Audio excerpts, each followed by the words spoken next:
Hey, coucou les petits nuages, j'espère que vous allez bien et aujourd'hui je vous retrouve pour parler des 10 derniers films que j'ai pu regarder sur Netflix. Donc si toi aussi ça t'intéresse, et ben let's go, c'est parti.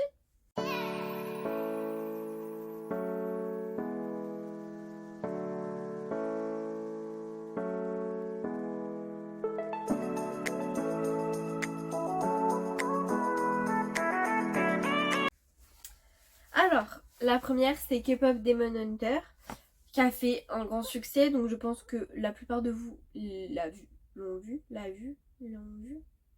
Enfin, je pense que vous êtes nombreux à l'avoir vu du coup, pour être plus clair. Et en fait, ça commence avec un film qui est complètement barré puisqu'une star de la K-pop est aussi une chasseuse de démons.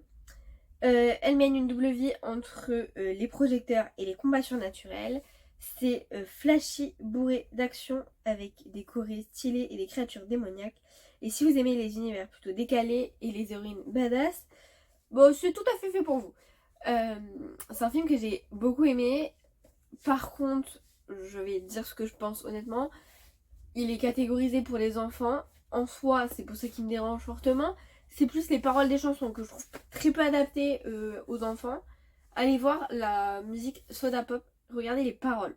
Dites-moi si vous pensez vraiment que c'est fait pour des enfants. Excusez-moi. Mais voilà, mais c'est un film qui est très joli. Euh, mais c'est vrai que c'est un film qui parle beaucoup de K-pop et je suis pas très fan de la K-pop. Mais c'est quand même un très beau film.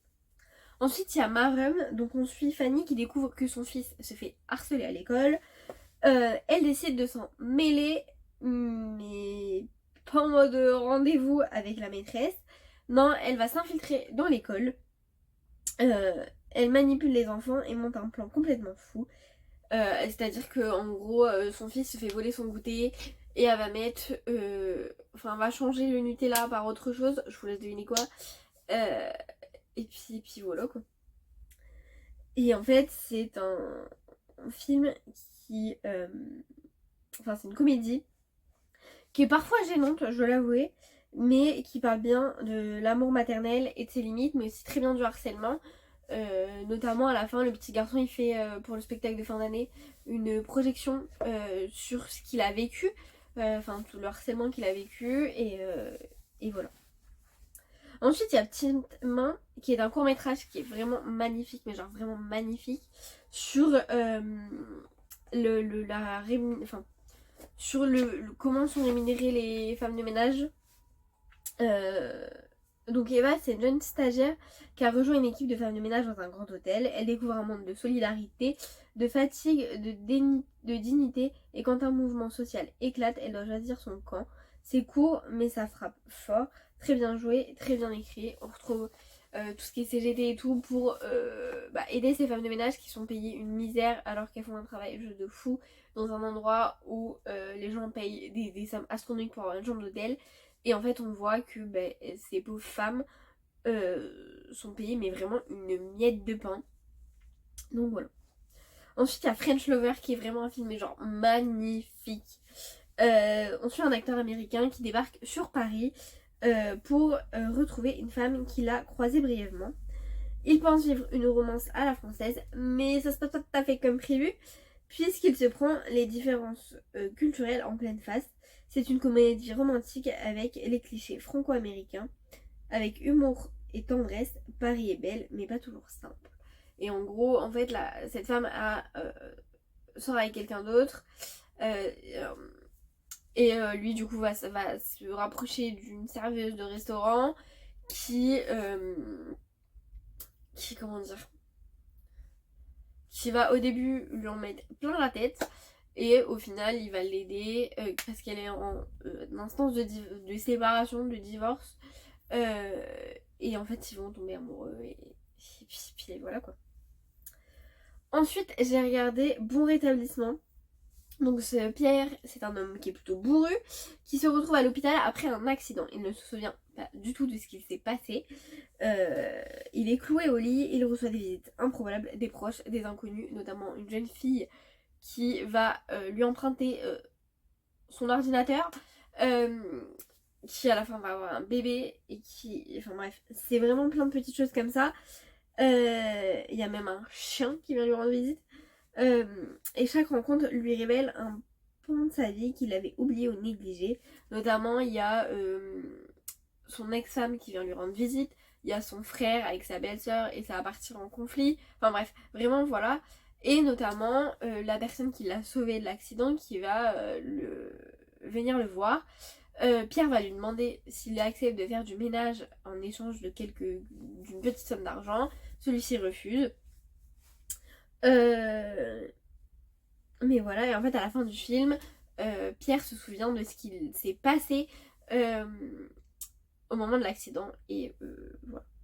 Donc c'est un film qui est plutôt drôle, qui est plutôt touchant, mais qui parle très bien de la solitude et des liens humains qu'on ne voit pas toujours. Ensuite, il y a Entre amis, qui est un film qui est aussi très très joli. Donc c'est 3 couples d'amis qui partent en croisière vers la Corse. Au programme soleil, mer, apéro, des vraies vacances entre potes. Sauf que les tensions remontent plutôt vite puisque secret, jalousie, vieille rancune, tout refait surface. De plus, un des copains a divorcé et sort avec une jeune fille qui ne plaît pas forcément à certaines. Donc on est dans une comédie qui est plutôt sur l'amitié, le temps qui passe, les vérités et des choses qu'on aurait aimé ne pas dire. On rit mais on réfléchit aussi beaucoup aux amitiés qu'on a autour de nous. Ensuite, il y a 1922 qui est un film qui est adapté d'un livre de Stephen King. Donc on suit Wilfrid James qui est fermier qui va tuer sa femme avec la complicité de son fils pour garder ses terres puisque celle-ci veut les vendre. Il va avoir de la culpabilité. En plus, rien ne va l'aider dans le sens où il va enrouler sa femme quand il va l'acheter dans le puits, une fois qu'elle est décédée. Sauf que le drap disparaît. Il décide donc de faire tomber une vache dans le puits pour être avec sa femme, sauf que celle-ci ne meurt pas tout de suite et va donc meugler.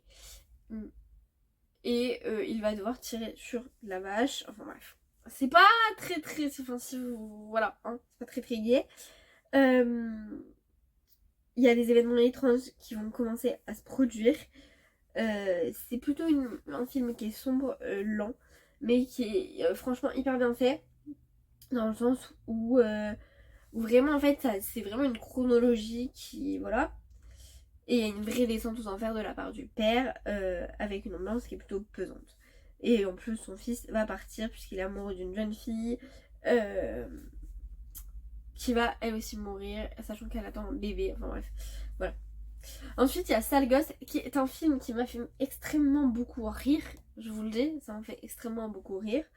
Donc on suit Alex qui pense encadrer une colonie de vacances d'enfants. C'est pas tout à fait ce qui lui a été réservé. Puisqu'il se retrouve avec des retraités loin des doudous, loin des caplas et des Lego. On est plus sur des retraités bien en forme.